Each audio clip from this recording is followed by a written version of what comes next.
Bien, admettons qu'on veuille déterminer l'accélération d'une masse qui va glisser le long d'un plan incliné, admettons que ce soit 20 degrés, et que la masse soit 2 kg.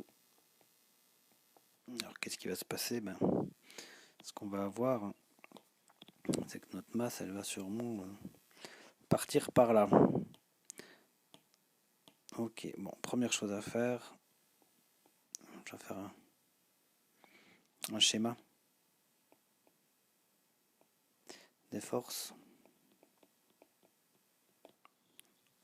Qu'est-ce qu'on a? On a le poids.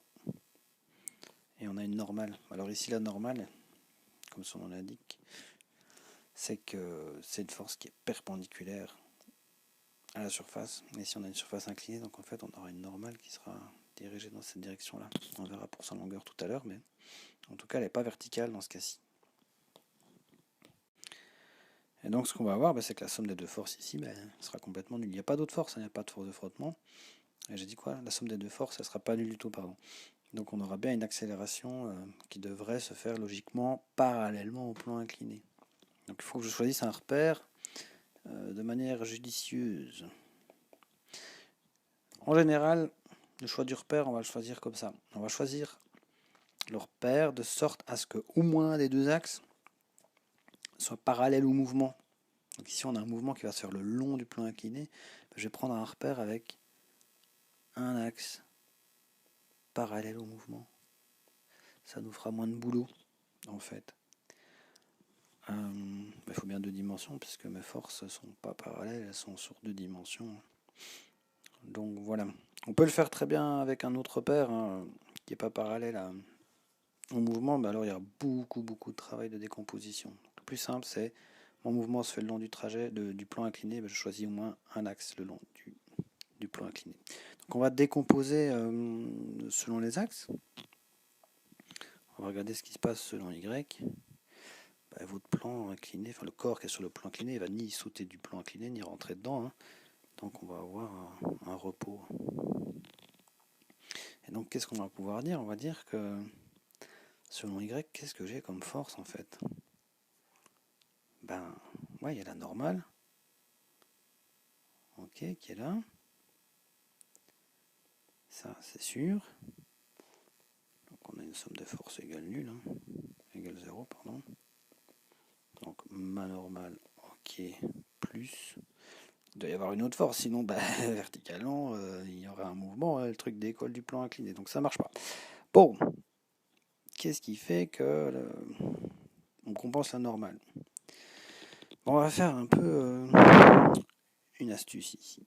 Ce qu'on va faire, c'est qu'on va remplacer la gravitation G par deux forces fictives. Une verticale selon Y, enfin verticale si on veut, une inclinée, mais une selon l'axe Y, et une autre force selon l'axe X. Donc je vais remplacer ça. On dit, je remplace ce vecteur-là par un vecteur que je vais appeler GY et un autre que j'appelle GX. Donc c'est clair qu'ils n'existent pas ceux-là, mais GX plus GY, si j'additionne ces deux forces fictives que j'ai décomposées, j'ai bien ma force de gravitation, j'ai le poids. Ok? Donc, vecteur rouge, on fait comme s'il n'était plus là, et maintenant je me retrouve dans un problème où j'ai trois forces, le normal, le Gx, donc le poids selon X, selon l'axe X de mon repère, et le poids Gy selon l'axe Y de mon repère. Donc je reviens à mes petits moutons. J'étais selon Y en train de parler du repos, donc il fallait que la norme plus un autre vecteur, une autre force Gy soit nulle. Et donc je me retrouve que la norme et Gy sont complètement opposées. Et donc elles auront la même longueur. Je vais pouvoir dire que N et Gy en valeur absolue c'est la même chose. Ok, ouais. Mais Gy c'est quoi? Comment est-ce que je vais trouver ça?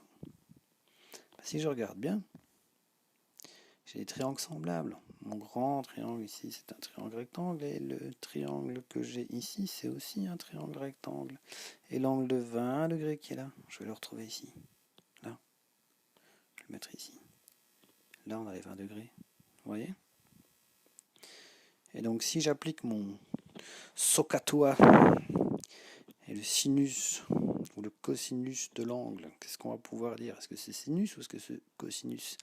On a un triangle rectangle où l'hypoténuse c'était G et le côté adjacent c'est GY. Si on parle du côté adjacent, on va plutôt parler de cosinus. Donc GY en fait sera égal à la valeur de G fois le cosinus de l'angle. Ok, je mets des valeurs absolues, comme ça je suis sûr de ne pas me tromper dans les signes, on regardera les signes après si besoin. Bon voilà, comme ça il y a moyen de déterminer la valeur de n si on en a besoin à un moment donné.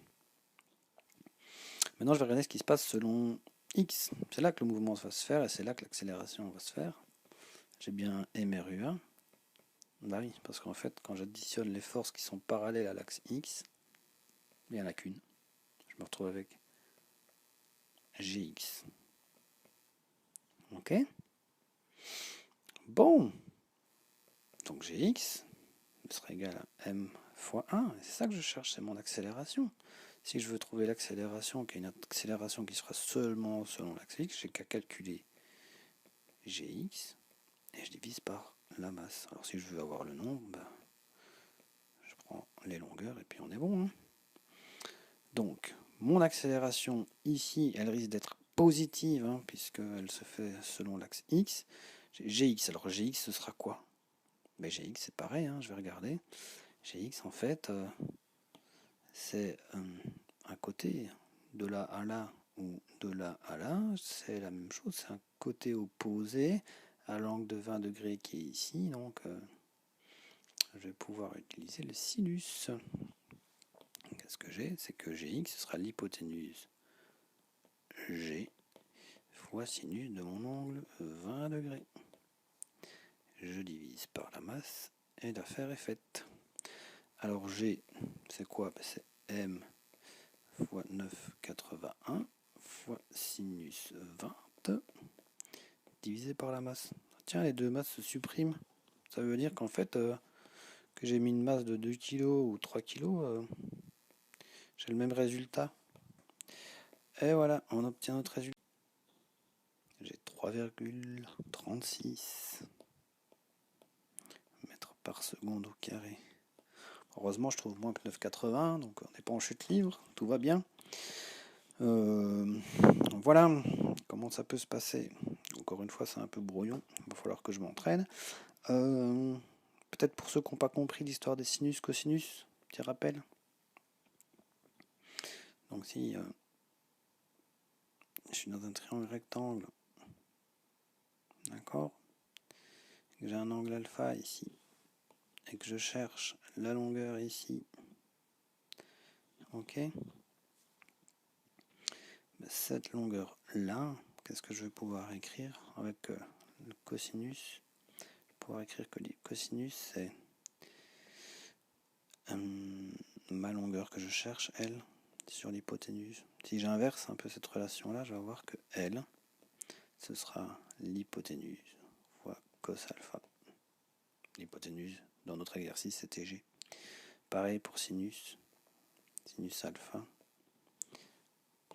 ce sera avec cette longueur-là. Je vais pouvoir dire que c'est la petite longueur sur l'hypoténuse. Et donc, comme la longueur L, si je fais un produit des moyens et produit des extrêmes, je vais avoir H l'hypoténuse fois sinus alpha.